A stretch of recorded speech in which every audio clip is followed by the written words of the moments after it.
How much front squat? Today I want to talk to you how much front squatting is needed.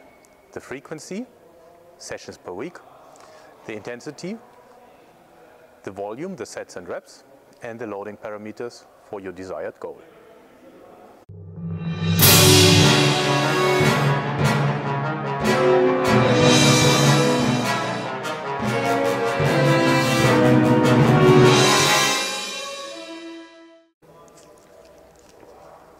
So how much front squat? How much can refer to a lot of things.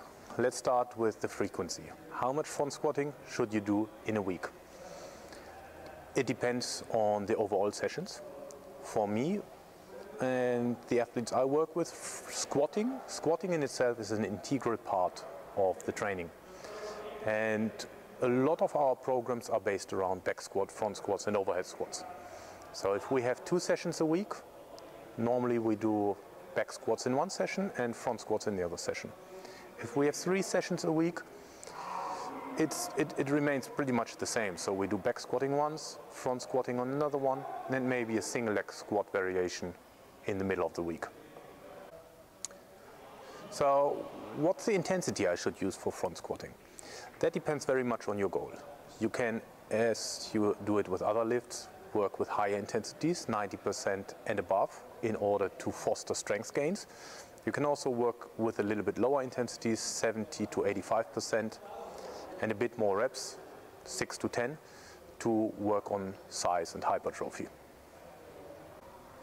So what's the right amount of sets and repetitions? Again, depending on your goal and depending on your effort, you choose the set and rep scheme.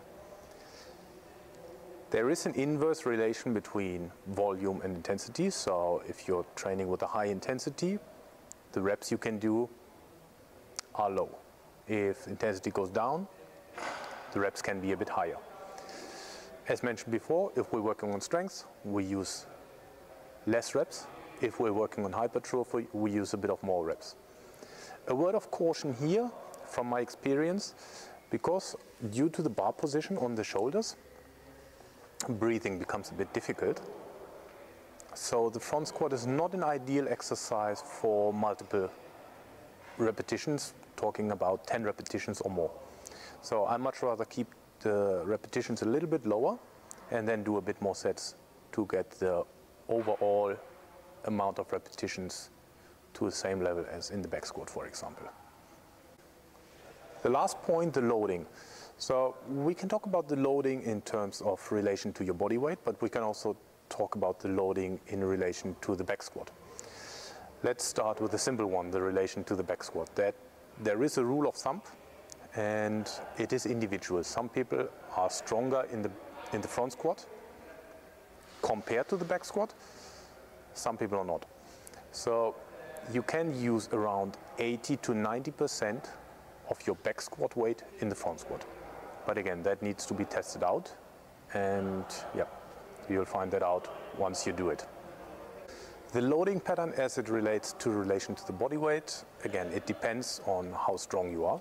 But if we're looking at for male athletes, well-trained male athletes, we look at 1.5 times their body weight in a back squat. We look at 1.2 to 1.3 in the front squat. As a recap, we talked about the intensity as it relates to your goal. We talked about sets and rep schemes, and we also talked about the loading pattern in relation to the back squat and also in relation to your body weight.